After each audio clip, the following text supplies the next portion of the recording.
我大清才收复西北，南部边境地区又挑起事端。二位王爷，你们看，朝廷现在应该怎么办呢？太后，首先我大清应以外交途径向法国提出抗议，进行交涉。另外，委任李鸿章以直隶总督的身份在广东督办军事，广东、广西以及云南的军队均归其节制。他目前可以在上海统筹全局，积极与法国公使谈判，以求和为宜，尽量避免战端。李大人，你明白了吗？老臣明白，积极求和，避免战端。太后，朝廷虽以和为主，不轻启战端，但必须以武为备。应委派左宗棠筹划江南防军，购买枪械，加紧操练，准备南调，以枪械弹药支援黑旗军，抗拒法军。左大人，你听清楚了吗？老臣听清楚了，积极备武，随时领兵出战，理战促和。太后，老臣还有一事要奏。经查，布政使胡雪岩在光绪4年借杨寨之时，竟虚拟内外2本账目，喜银本为1分，却明报为1分2厘5，欺骗朝廷，从中渔利，实为奸商谋私，请太后明办。这个胡雪岩，朝廷对他恩重如山，又赐黄马褂，又赐金腰牌，他怎么就这么不自重？左大人，你可知此事？老臣知道，李中堂攻其一点，不及其余，实属别有用心，打击贤良。有胡雪岩从中通融，德国商人复刻，愿意承担巨大风险，包刃到底，只取其2厘5，实不为过。此事怎能诬陷胡雪岩呢？是啊，我想胡雪岩也不至于为了这么一点点蝇头小利，断送他一生的英名。太后，老臣另有所闻，那胡雪岩富可敌国，仅造一座新宅院就花去了200多万两，难道这些钱都是合法所得吗？老臣建言，派一得力大臣前去调查，弄清真相。营造园林是他个人的享用，无可厚非。胡雪岩功劳盖世，开钱庄、办药房、搞转运、设典当，捐款赈灾，支援西征，所费银两累计上千万。难道他非成了穷光蛋才叫廉洁奉公了吗？享用虽过，问心无愧，何罪之有？调查一下也有必要吗？弄清事实，也可以平息世人的胡乱揣测。好了，胡雪岩的母亲70寿诞，我已经允诺赐匾祝贺了。朝廷也派刑部尚书文玉前去相贺，就算实地考察一下吧。好了，你们下去吧。这。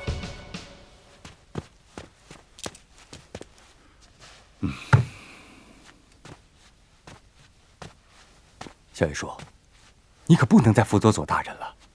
常言道，不在其位，不谋其政。你没有受两江总督的任何委任，纯粹是私人关系。他左大人一句话就要了20万，这怎么行啊？不行也得行。左大人对我恩重如山，他既然已经提出来了，我怎么能不做呢？真是难以想象，两江之富，举国皆知，竟然连40万都凑不齐。国家之穷，可想而知哦。这赈灾的20万，我还不知道什么时候补回来呢。行了，就算我报效朝廷了。不行，现在不是你报效的时候。有什么不妥吗？当然不妥。说说看。眼下朝廷没有斥止赈灾捐款，你何必去自告奋勇呢？好像钱多的用不了。再说了，现在市场紧张，你一出手就是20万，让人看了眼红，招人妒恨。还有，现在防务吃紧，军队开支浩繁，要是有人上奏朝廷，建议全国的首富带头捐款，头一个就找的是你小爷叔啊！到时候恐怕20万你都过不了这个关，这个风头啊，你是绝对不能出。说的有道理啊！这次我到了江宁才知道，邵友莲等人已经在我富康内部搞策反了。他们抓住光绪4年那笔洋债，大做文章，密奏了朝廷，企图置我于死地。会有这样的事？幸亏左大人在朝堂之上据理力争，才给我洗脱了罪名。这就好。小爷叔啊，我觉得我们得离他们远点儿。左李相争，势如水火，不斗则已，斗则你死我活，手段卑鄙歹毒。我也不想搅在其中，实属无奈。哎呀，我们这些商人呐，什么时候才能够摆脱这官场的纠纷，安安心心的从商呢？身在其境不由人呐。那你知道那个内奸是谁吗？不敢确定，但是据我揣测，这朱福年有可能。肯定是他。那你得想办法把他调离呀。他是庞二爷的人，很难调。行了，你无论如何呢，得先把这个公和私厂盘下来。我明天就要回杭州，准备给老太太做寿。小爷叔，你放心去吧，等一切办妥了，我就赶去杭州给老太太祝寿。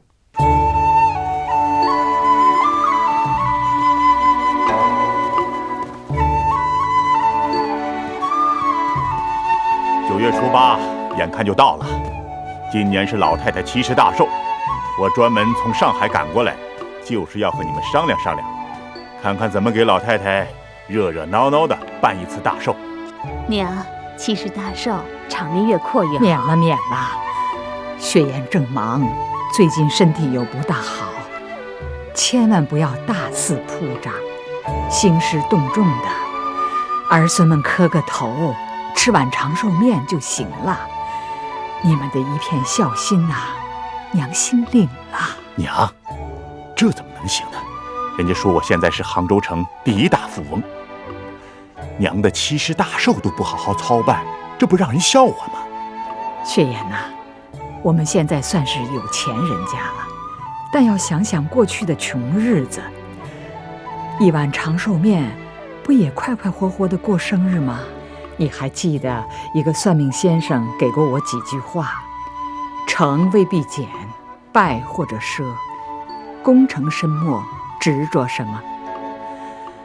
我永远记着，所以我更加虔诚信佛，焚香念经，行善积德，这才是真正的长寿之道。娘，这可不行，这次大寿啊，还就是要大办。您知道现在背后他们说我们不行了，说我们气数已尽了，我就是要通过这次大宴让他们看看，我胡雪岩还是天下第1的金字招牌。雪岩呐，我还是希望你不要太铺张。近来我好几次梦到你父亲，还是当年死的时候那一身粗布衣裳。他看见我呀，没有跟我相认的意思，直瞪着眼睛擦肩而过。不管我怎么又哭又喊的拉他，都没有用。我醒来老在想啊，是不是我们现在富了，对他的态度变了，怠慢了他老人家，他生气了。娘，您别担心，70岁大寿到灵隐寺去烧烧香、念念经，就能消灾去难、逢凶化吉。对，这次大宴啊，一定要7天，在整个杭州城要设7个大寿堂。哦，对了，我想在这元宝街口啊设一个3重门的彩楼。另外，灵隐寺还有在云栖寺也要设彩楼啊！要搞这么大的场面呢？娘，这场面就是要大。您现在的身份不一样了，是正一品夫人。到时候文武百官会来给您磕头，就是那些洋人也会赶到这儿来给您祝寿。这个场面要是小了，还真不行。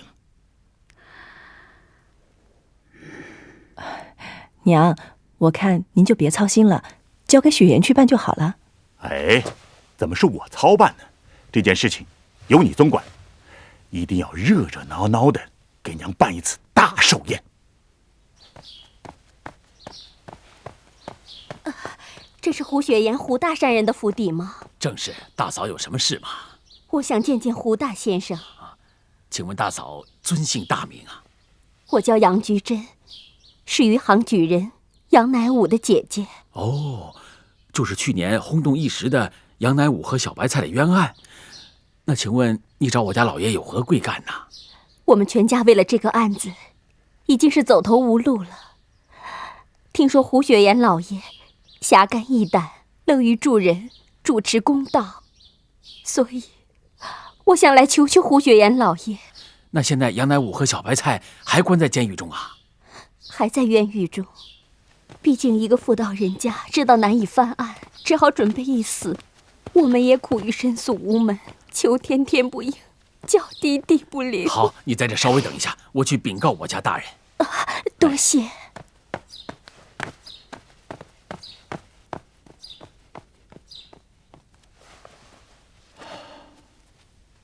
坐吧。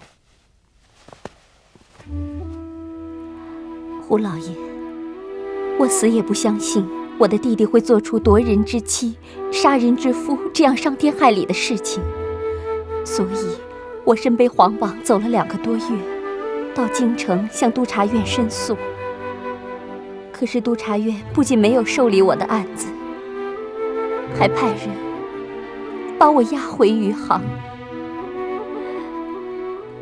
浙江省和杭州府在重审案子的时候都维持原判。胡老爷，我是铁了心了，就算是拼死也要为弟弟伸冤。我准备2次进京再告御状。好极了。都说这杭州人是杭铁头脾气，我看你呀也是十足的杭铁女。这杨乃武和小白菜一案，我大体知道。要我看了，都是这个县太爷怕自己儿子的丑事败露，才将小白菜屈打成招。而调查此案的官员呢，又收受人家贿赂，最终导致此案久拖不决。胡老爷说的正是实情啊。公道自有天理。说吧，让我帮你什么忙？胡老爷，您这般侠义心肠，我也就实话实说了吧。说吧。打官司，且不说长途跋涉、倍尝艰辛，但是那费用也叫人忧心忡忡啊。前几次官司，诉讼盘缠，已经花费了不少了。我们杨家10多亩桑田都已经卖光，家中之前的物品也早已典当一空。现在只有弟媳妇和我2个妇道人家相依为命，真是有理无钱，寸步难行啊。我知道，你放心，我会送你500两银子，供你到京城2次告御状。来人，在。去账房支500两银子，让他带走。是。胡老爷，胡大善人，你能这样慷慨解囊，实在是雪中送炭，救了我们全家的急啊！他日如若我弟弟杨乃武能重见天日，一定上门叩谢搭救之恩。起来，起来吧！只要你能把这场官司打赢了，区区小事就不要再提了。海生啊，这次去苏北情况怎么样？哥，贩卖私盐倒是能赚钱，可就是风险太大了。贩卖私盐是要杀头的，咱们可不能干呢。我看你啊，还是干点别的吧。就是，哥，我已经跟进出口货站谈妥，把北方的土特产都运到南海去卖，可赚大钱。我们现在是借机下蛋，用老板的钱办自己的事，搞几趟赚了钱，哥帮你开个铺子，稳稳当当的去赚钱。好。上次呢，我给你拿了5万，这次再给你拿5万，够了吧？够了。古先生啊，公河丝厂一事已经谈妥了，价钱可是便宜到家了。厂房、设备、存货，8万两银子一脚踢呀！谢谢白会长从中周选，才能以如此低廉的价格买断呢。公河老板只提一个条件，款子一次付清。没问题，胡老板早就把这笔款子给预留了。迎春兄，这笔款子不便照提呀。青城兄，这笔款子不是存在你这里的吗？迎春兄，这死店活人开，大先生是那样交代的。不过我做当手的呢，如果只听他的话，就像算盘珠子，拨一拨，动一动。我呢，就不是活人，就不是称职的当手。你说是不是？你的话不错，可是大先生的话也不算数了吗？我不是说不算数，是现在调不开呀。如果有款，这钱又不是我的，我为啥不照拨？要得罪你迎春兄呢？这笔钱指明是买丝厂用的，怎么会没有了呢？你应该给我留下的呀。迎春兄，如果当初你请大先生交代，照数拨给你，另外再立个折子，算是你的存款，我也没有资格动用这笔钱呢。现在不归你的名下，这钱就是富康的。我是受人之路，忠人之事，银根这么紧，我不能死守着这笔钱，我得拿出来活用啊。如果你10天半个月前就提出来，我也好有个准备。可是你说用就提，我实在是不能动用。这不是让我失信于人吗？可是我更不能失信于客户啊！希望迎春兄理解我的苦衷。哎呀，大先生常说这8个坛子7个盖，盖来盖去不出错就是会做生意。现在岂止是8个坛子7个盖，是16个坛子8个盖，生意啊是越来越难做了。钱款是越来越紧，要想做到不出错，谈何容易啊！比如说，人家客户要来提款，我能说这钱是迎春兄买丝厂的，不能动。说实话，到了这个时候，就是左大帅的官款，明天提了给弟兄们发饷，我都要动用。客户这一关过不去，那马上就会出现挤兑风潮，那大先生的招牌就砸了。行了，青生兄，你不要再讲了。反正是我做错了。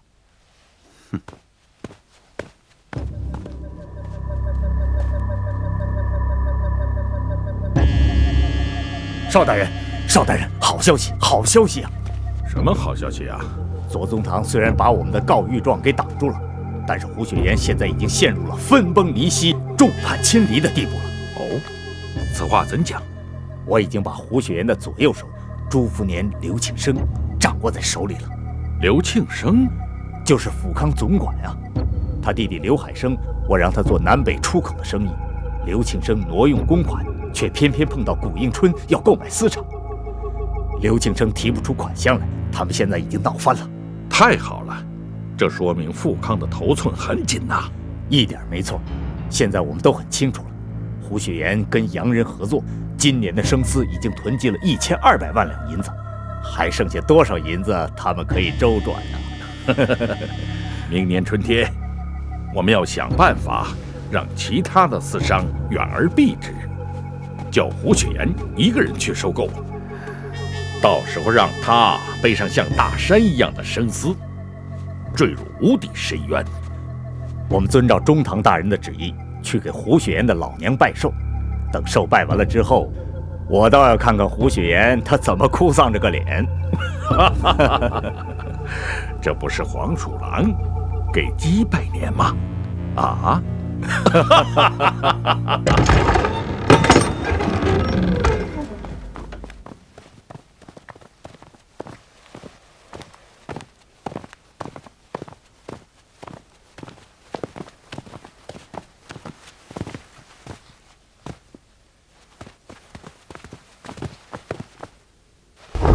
胡氏朱夫人接旨。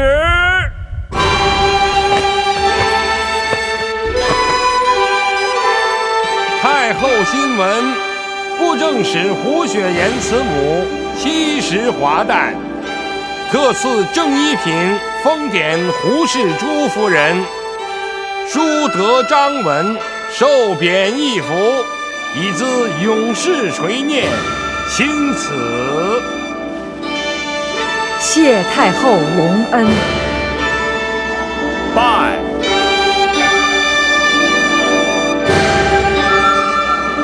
人说这百狮楼是用100根紫檀木做成的狮子，用黄金做了眼睛，便觉光彩四射，华丽无比，是这样吗？大人，实不相瞒，确实如此。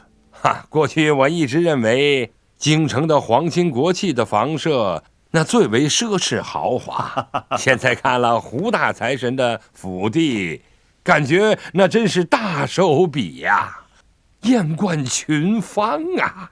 就是京城的恭王府搬到这儿来，那也是小巫见大巫啊！文大人，请。来，大人。哎呀，真痛快，把旅途的疲劳一扫而光啊！文大人这次到杭州，一定要多住些日子。来，请坐。在京城就有人说起胡大财神的豪宅极其富丽堂皇，既有进院的规模，又具西洋的风姿，现在百闻不如一见呐，确实比皇宫还要考究。过奖，文大人，在生意场上呢，顶重要的就是交朋友。日后到了杭州，如果不嫌弃，你就住在府上。你现在已经是我富康的大股东了，我赚了钱，你就得分红，这有什么不好啊？话是这么说呀，但是官场上是非太多，人言可畏，不得不多多收敛。再说我们北方人没有你们南方人会过日子，住的豪华，穿的讲究，吃的也细巧。你看看，你们南方人每张脸油光水滑，不像我们北方人满脸风霜啊。大人能亲临杭州，学生深感荣幸。回忆在京的日子，要不是大人提携栽培，哪有学生的今天呐？崇志啊，此番我来杭州有2个目的，一是对胡雪岩因朝中非议太多，受到的奏折不少，我身为刑部大员，奉太后遗旨到实地考察一番。好，大人请。好。二是我采纳了你的建议，买了京城富康不少股份。有人说胡雪岩好大喜功，但实力不足，所以我要亲自来看一看。大人看了胡雪岩的家底，印象如何？是不是像学生说的那样？耳听为虚，眼见为实。胡雪岩的财产确实半壁江山，富可敌国。这次来杭州，我看了他的底子，确实让我放心不少啊。大人，胡雪岩确实是个商神，长袖善舞，背后有左宗棠做他的靠山，现在又是官居2品，事业更是如日中天呐。说他的财产能抵得上大清国库，这话确实不为过。正是因为他权势熏天，所以才树敌太多。现在杭州有不少人跟他作对，都在背后诅咒他，希望他早日败落。是啊，不能再让他像滚雪球一般越滚越大，否则有一天，像我们这些人在他面前要乖乖的俯首称臣了。我听说在他翻修故居时，竟有一个小小的剃头匠敢于跟他作对。这可不简单呐。崇志啊，你一定要在暗中支持到底。是，大人，杭州建房子造墓非常讲究风水，风水不好，亿万家财都会垮掉。胡雪岩的故居独缺一只脚，杭州人都在说他的金银财宝都会从这个缺口流出去。看来胡雪岩的末日已经不远了。胡雪岩即使钱庄、当铺、私行等全部破产，光是他的宅地和药铺的房产就值几百万两银子。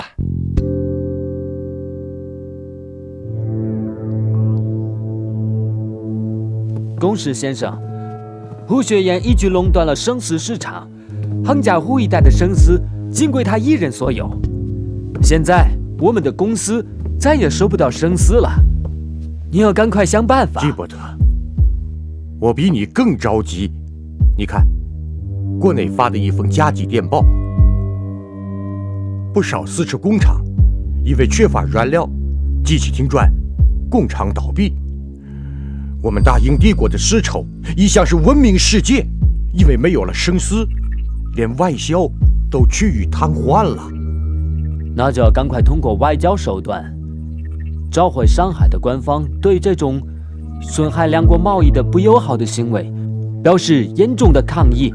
我们要让上海道台出面，制止他这种霸道行为，逼他把生丝吐出来。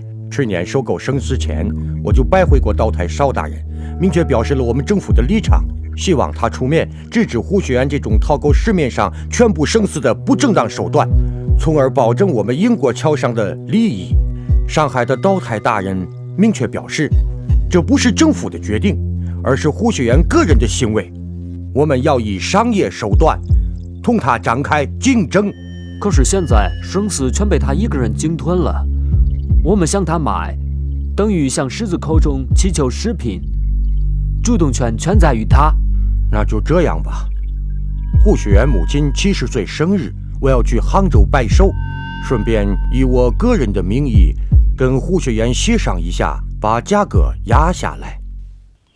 寿堂在城里和城外共设有7个地方，城里4处，城外3处，方便亲戚朋友们就近拜寿，免得到时候都拥到府里来，我们也照应不过来呀。丫鬟仆人呢，就分为3班，每班4个时辰，各司其职，绝对不能有差错。元宝街的2个街口搭上3重的彩楼，街两边用7重的彩线结成洞子，每天都换次新的。庆余堂舍1万服的时令药，再附上一个庆余堂的小折子，等到了夏天，凭这个小折子可以领双份的避瘟药。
行，刘大人、邵大人，大驾光临，此言不胜荣幸，恭喜恭喜恭喜啊！恭喜啊，胡大人，恭喜！行，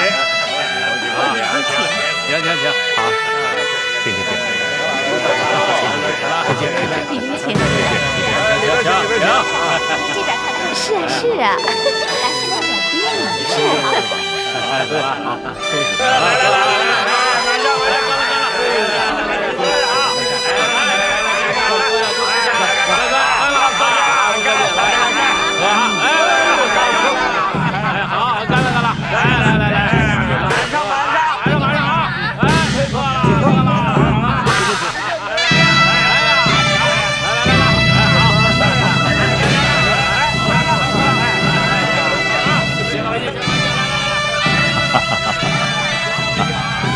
老太太，我是专程赶来给你拜寿，祝你福如东海，寿比南山。谢谢。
春啊，这次我得好好谢谢你，一路幸亏你来陪着陆金，不然我真没有时间陪他。陆金这次来啊，不仅是为了做寿，他是有话要跟你当面谈，估计啊是和生丝有关。在生丝方面，我看他和邵有莲是一个鼻孔出气。这洋人眼里啊，我们没有好坏之分，就看谁对他更有用。他是想跟你改善关系，好让你把仓库里的丝拿出来卖给英国人，好让那几家张着大嘴的丝厂机器运转起来。哼，我的那批生丝不卖，就是为了这个。你想想看，那工厂一开工，蚕农们怎么办呢？他们只能够养蚕，而不能够缫丝，日子过得多苦啊！小爷说，那你就准备这么一直的僵持下去？并不是一直僵持下去，我把这几家丝厂饿倒了之后，低价收购，到那个时候，我再薄利收丝，让蚕农的日子过得好一些嘛，这才是我的想法。这样做固然好，蚕农和朝廷对你都会感恩戴德，但事与愿违啊，咱们囤积的那批生丝恐怕也错过时机了。好，既然是这样的话，陆金不是在杭州吗？我跟他谈。另外，公和丝厂谈得怎么样了？条件是谈妥了，可是不知怎么着了，庆生死活不肯给我拨款。庆生？他怎么会这样？这件事我很为难，不知该不该说。但是我还想告诉你，庆生恐怕是遇到了天大的麻烦。以后我问问他。李鸿章这次到上海，无疑是给邵有莲、盛宣怀他们撑腰，你可要小心点儿。哼，他们能把我怎么样？一个在生丝上做文章，一个在还贷洋债上卡脖子。现在我越来越感觉洋人我是真不怕，怕的是自己人，不知道什么时候卡住你的脖子，背后给你一刀。好，对了，我专门从法国请来一个大厨，我请陆金今天在我这里吃西餐。你呀，这是一套英国的瓷器，作为我向老太太祝寿的小小礼物。谢谢谢谢。哎呀，多么精美的瓷器呀，简直可以和我们的瓷器相媲美了。瓷器是你们的伟大发明，所以英文的 China 就是瓷器。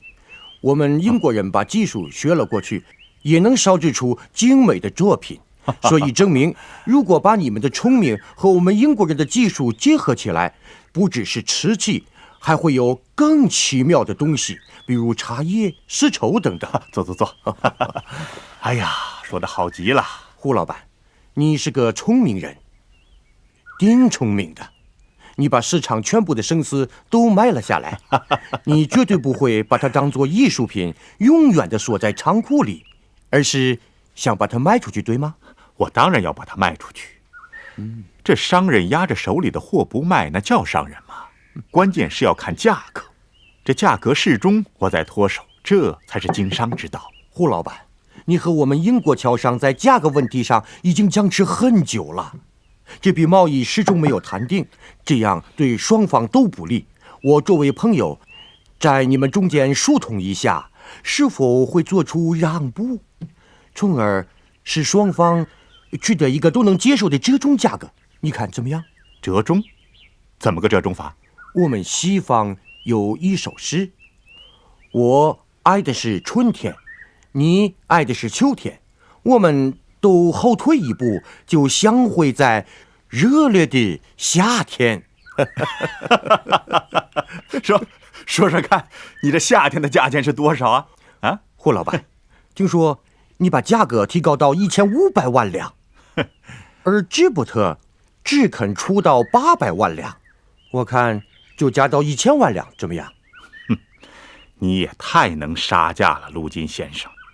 这样吧，我也让一步，1200万两，这是最低价。胡老板，1000万两已经是很高的价格了。陆金先生，1200万两，少1两我也不卖。看来我们没有机会相会在夏天了。陆金先生，本来这春秋就不能合并。对不起，恕不奉陪。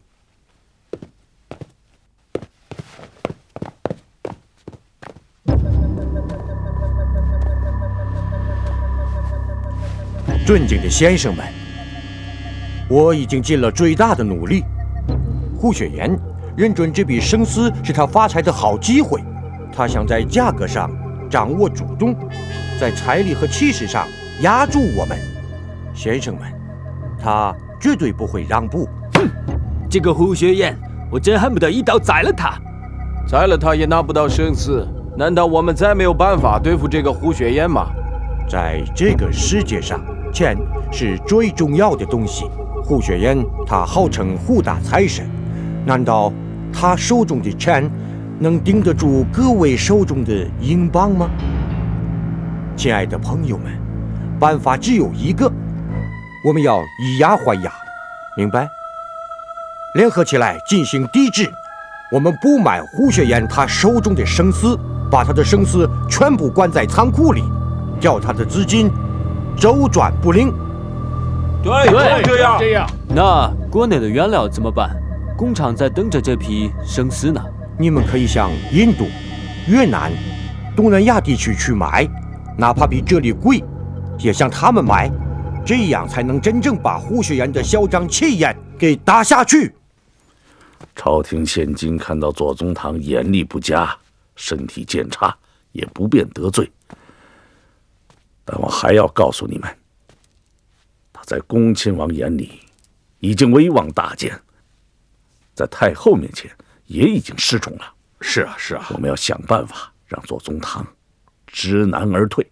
是，左宗棠无非是靠胡雪岩替他出力。上次赈灾，派捐协济，堂堂富庶两江，藩库一空如洗啊！他原来准备是向江海关筹借，我说要和海关的洋人贺德商量，他嫌烦，他就不了了之了。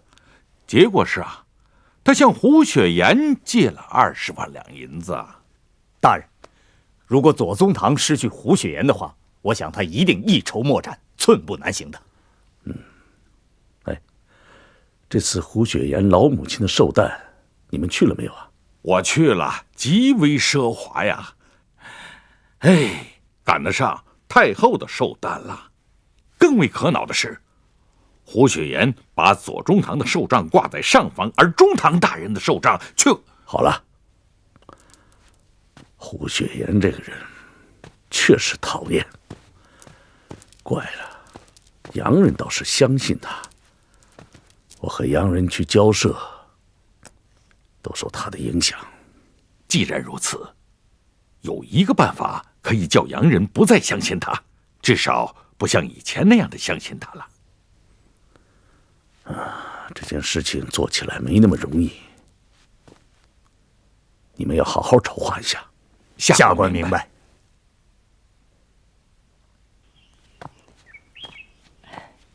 雪岩，歇一会儿吧，喝口茶水。这老太太的生日真的多亏你了。哎呀，我现在最大的愿望就是找一个清静的地方大睡3天。那你就去睡啊，我帮你看着大门，保证一个人都放不进来。我哪有那么好的福气呀？还有那么多的事等着我去办。阿四，我发现好像我最近老了，这精力大不如以前了。你一点都不老，只不过最近呢，你太疲劳也太伤神了，有些人和事情你做的一点都不顺手。虽然你没跟我讲过什么，我也没问，但我还是能够感觉得出来。怎么什么事都瞒不过你呀？怪不得人家说我们一个是青龙，一个是白虎，这2个人凑在一起就没个不发财的。对了，雪岩，有件事情我想问你，这3小姐马上要出嫁了，场面怎么摆，嫁妆怎么办？我做不了主啊。哎呦，这种小事你能不能不再烦我了？这次的寿诞呐，太过铺张了。小孙女的婚事啊，应该收敛收敛才对呀。娘是最疼这个孙女了，再收敛也不能委屈了她。我看跟她2个姐姐一视同仁，场面一样就行了。当然了，场面越阔越好，但现在市面不景气，恐怕花钱也不讨好，场面过得去就行了。好在还有时间。场面是摆给人家看的嘛，嫁妆是自己实惠。到时候我们把嫁妆办得丰盛一点，那场面小一点，对外可以说是世面不好。只要嫁妆丰盛，三小姐也不会感到委屈。至于男方那面，我想他们也说不出什么来的。罗四的话不错，嫁妆上不受委屈就行了。办嫁妆挑现成的，只有到上海去了。给三小姐办嫁妆，去上海我就行了。不过这个挑首饰嘛，不见得贵的就好。当然我会选一些贵的买，不过我不知道这样式和款式买回来三小姐喜不喜欢。要不然我带三小姐去趟上海吧，然后让她自己挑，喜欢什么自己看着买。那不做兴的，没出门的姑娘自己去挑嫁妆，传出去还不把人家大牙笑掉了呀？娘，那办这个嫁妆到底需要花多少银两？总要定个数吧。她这次的嫁妆已经用了10几万了，现在是添妆，最多再用5万银子。那也行，反正现在市面不好，5万银子在上海可以当7万两用的。娘。